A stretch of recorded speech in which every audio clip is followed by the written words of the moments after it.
Hello and welcome to Book Talk with me, Cody C. Engdahl. I am the author that you know. I'm the author of five novels and two nonfiction works. Once again, as you can see by my surroundings, that I am broadcasting from House Engdahl South. This is my father's house, and it is Father's Day, and it's actually cocktail hour at Engdahl House. Now, my father, I don't typically drink every single day, but my dad likes to have a cocktail at 5 o'clock, and so I have my phone alarm set up to go out at 5 o'clock every day because the Baron von Engdahl wants his vodka martini right at 5 o'clock.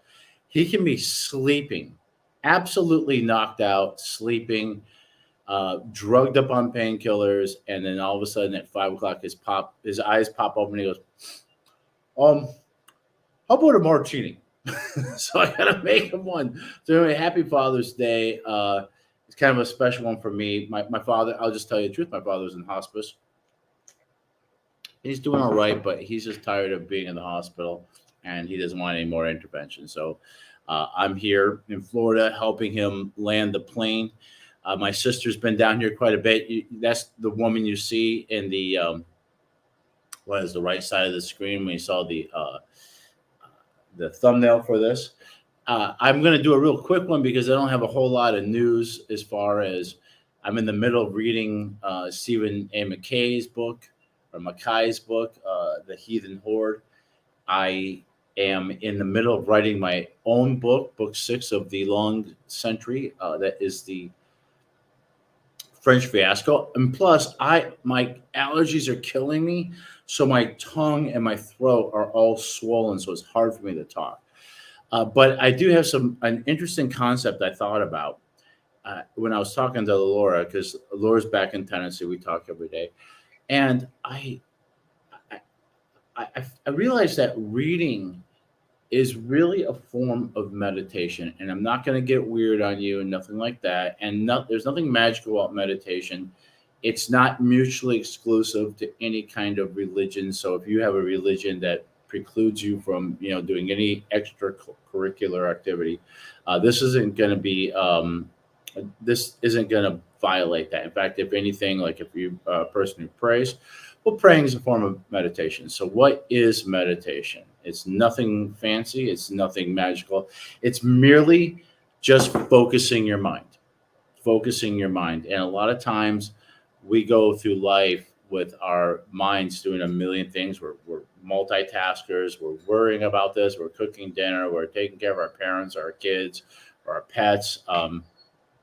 We're worried about the job, worried about money, all that kind of stuff. And your brain can get really cluttered.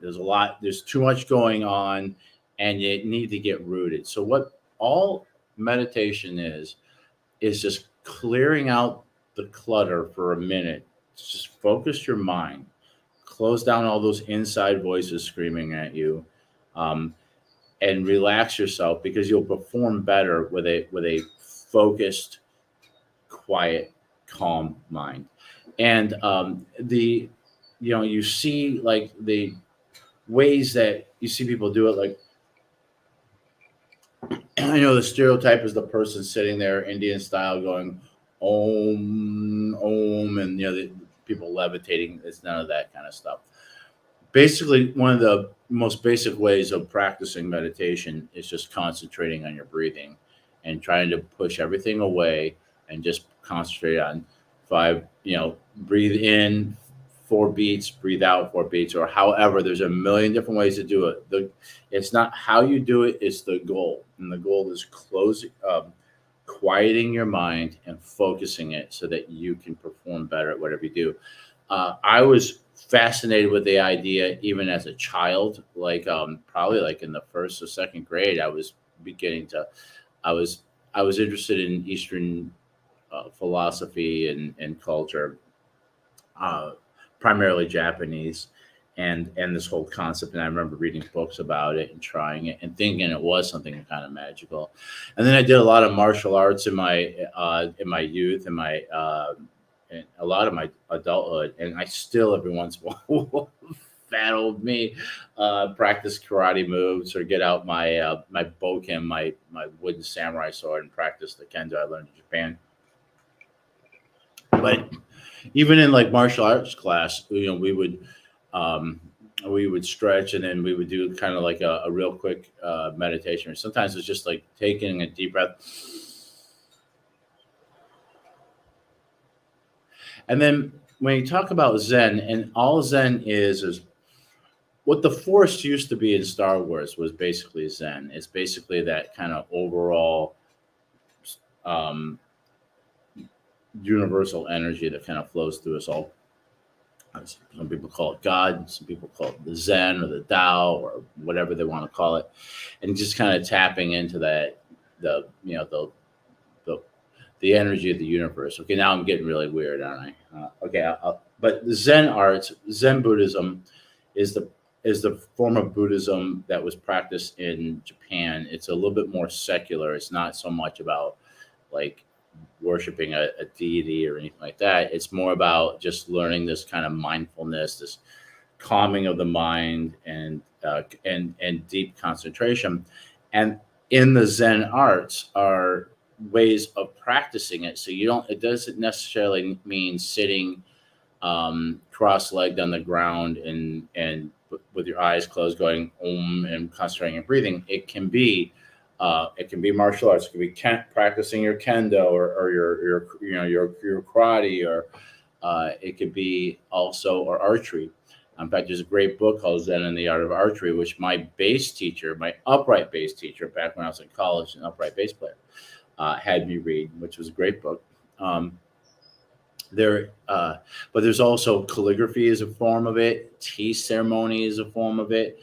All of these Zen arts are just expressions of Zen, and what is Zen is all the magic mumbo jumbo aside. It's just deep, clear mindfulness without the clutter. So, I on a separate track, I've always enjoyed reading, and I've enjoyed reading. I'd rather read a really good book than watch a movie. Now, I enjoy movies, but the difference is I've been learning this as I've been studying it and I've been writing myself. Is that the difference is that watching a movie or a TV show or whatever is very passive. Somebody's made all the decisions. Somebody has casted the characters, the actors. They have their set designers, camera angles, all that.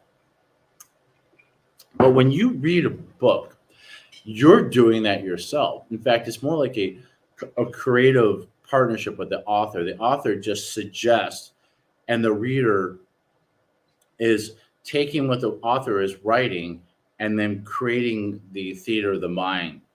So, and seeing, and that's why people always say the book is better, because you're probably better, or the way you're imagining how something looks is always going to be better. It's always going to be disappointing when you see someone else's rendition of it, because to you, like, that's not what it looks like.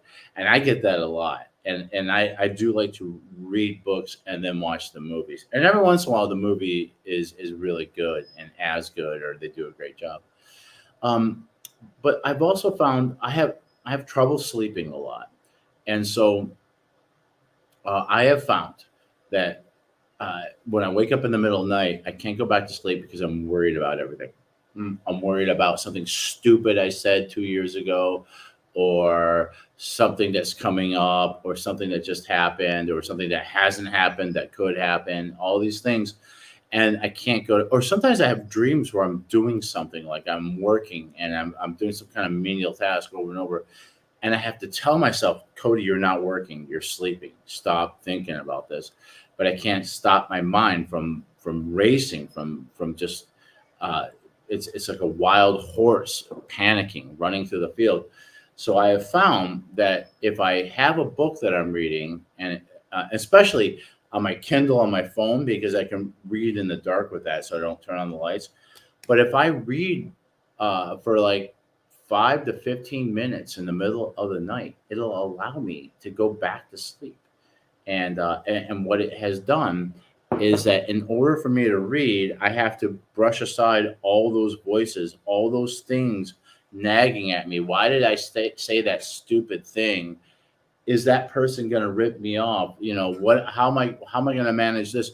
All that goes away because I'm reading, and Alfred is about to attack the Vikings, and he's getting his spear ready, and I'm like, okay, now my mind is focusing on this thing. And yeah, I know I read a lot of violence. I write war and action adventure, but still, even that brings peace to me because now, in order to get into the narrative of the book, you have to kind of clear everything away and make it your focus. And so I realized that reading, and this really works. Try this. I read before I go to bed, and I also, like I said, read in the middle of the night if I can't sleep, and it usually doesn't take long. So if you're having trouble sleeping, try reading. And then also, if you want more mindfulness and more control of your mind, try reading because once again, it's teaching you to quiet all the noise around you and go into your mind and use your mind to create. Your author is just going to help you, and as an author, you have to recognize this. So when you're writing, I know I've done this too. There's an idea that you have to be super descriptive and describe everything. If it doesn't need to be described as part of the plot, then maybe unless it's important to you for like the plot or texture or building the scene or whatever or character development, leave those details out. Now, I'm not saying no details, right? Because the opposite of that is called the white room syndrome, where the characters are just acting and talking to each other in a white room because there's absolutely no description. There's a Goldilocks in there with just enough suggestion. And I do this all the time. Like, for example, in my book right now, my character has been captured by the French in 1870, and he is being brought into the city, the fortified ancient medieval city of Metz in northeastern France. And I got all these pictures um, of the I can't say it, Porte Le Porte de Allemand. It's the German gate, which ironically is an actual gate in the city of Metz. Metz is a walled, fortified city, and so I am describing this. He's going through, like, there's a gatehouse and there's a moat and there's a drawbridge and there's the crenellated walls, and to give you this sense of, and it's raining and the French are preparing for the Prussians to come storming at any minute. And so I want to give this sense. I mean, actually, like, describing these medieval battlements. I mean, Metz has been around before the Romans. That's how old this city is. To give a sense of dread, and also Carl being, like, feeling safe because he's being chased by Prussians, but then also feeling like he's being put into a prison because he is a prisoner of France at this moment. So, so it's okay to do some description, and especially I like to show and tell, like, if there are interesting weapons in a war. I like to talk about how they work, and so give you the experience. I think in Blood for Blood, I took the reader through training with the cannons, so you get to see how the cannons are being fired through reading, and hopefully I do a good enough job where I don't bore you to death by over describing, but just enough to give you an authentic feel and texture of what those weapons look like and how they act, how they function. So that's basically it. Reading is a form of meditation. I suppose writing is too. I have some people who I have friends that write while they listen to music. I cannot do it because I need to block out everything. A lot of times, once my father wakes up in the morning, I have to keep my eye on him. But he likes to listen to the news or sports really loud because he's tough. But I'll sit in the other room, but I can see him through the glass. But I'll put on a white noise generator so I can block out all those voices, all that other things, because I need to make everything around me just disappear so I can step onto the battlefield in France and I can smell the sulfuric smoke from the gunpowder, and I can feel the well, I can feel it here too. It's pretty damn hot. It was hot during the summer of 1870 in France as well, but I need to transport myself there. And I can't do it if there's a lot of distractions. And so I guess that's part of the meditation too. So I'm gonna break it off there because I have a potato. It is Father's Day. I asked my dad, well, what would you like for me to cook? Because I like to cook, you know. And I learned that from my father. My father's a great cook, and he decided on a steak. So we got a really nice ribeye, a big like over 16 ounces. Um, I rubbed that down with salt, pepper, and garlic a day ago, so it's been sitting in that overnight. I have a baked potato in the oven. What I'm going to do is once that's done, I'm going to cut it in half, set it aside, and then I'm going to pan sear the steak in olive oil and butter and garlic. And then once that's done, tent it, and then I take those two sides of the potato and put it face down on that pan, and to finish the top, and then we're doing corn on the cob. Okay, Calico Jack. We have my friend Lloyd Elmore Jr. In case you're looking for, if you're not interested in 19th century warfare, maybe you're interested in more like Stephen King type writing. That's Lloyd. Lloyd says, I usually listen to music that fits the scene I'm writing. Yeah, a lot of people say that. A lot of people, very successful, best-selling authors say that sometimes they'll listen to soundtracks from movies, and that's great. I can't do it. I need seclusion. I mean, I bet I could if I needed to. I know that I worked in news for a long time. I was a reporter, and a lot of times I had to write stories. Like, I hated doing it in the newsroom because everybody's talking on the phone, everybody's talking, you got TVs all around, and you have to just kind of learn to shut everything out. But I do get that, and I understand that works for some people, and maybe it would work for me. But I'm pretty happy with the way that things are. Anyway, that's that. I'm in the middle of reading. Well, actually, I'm about one third into Stephen McKay's book. I want to get that done because book 2 is coming out July the 4th. So I want to get a review for him out to help bring people into the funnel for his Alfred the Great series. I am about 42,000 words into the French Fiasco. I just finished chapter 13.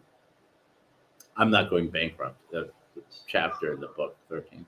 I really like what's going on, and I'll tell you something else. About like plotting it or or flying by the seat of your pants. I do somewhere in the middle, where I know the basic outline and structure or the basic things I want to have happen, but I still surprise myself as I'm writing, and so I'm liking the direction that things are going. That will probably come up if I. One of the things is taking care of my father. It precludes me from doing any other work other than just being here, so I can write and work on my marketing. I'm baking a potato right now while my father's watching golf, so that gave me a minute to come out here and talk to you guys. I'm hoping to step up my production, but sometimes it takes me a long time to write because I need time in between writing sessions to kind of think through how things. It doesn't all come to me at once. The story is kind of spoon fed to me as I write, so it takes me about a year to put out a novel. I probably could write faster if I was more like some of these guys that are more formulaic, where they're just kind of putting out the same, plugging in the plots, kind of cookie cutter, and just plug in the villain and a new area. And I could probably do that if I needed to, but right now it takes me about a year to write a book. Anyway, that's it for now. I'll be back next Sunday, hopefully with something. And I love you guys. If you have an author that you like, make sure that you give the person, give them 5 stars on Amazon, 5 stars on Goodreads. We really need it. And write a couple words. It doesn't have to be an extensive review, but just like, hey, great book. I really enjoyed it. Bam, that's it. All right. We're gonna wrap up here in Florida. I love you guys. Happy Father's Day if you're a father. Thanks for raising the next generation. If you have a father, hug your dad. Now this could be my last one with my father. If you lost your father, I feel for you. And if you're like me, and you never had kids, well, do something with your life that your dad would have been proud of. Anyway, love you guys. Happy Father's Day, and I will see you next week.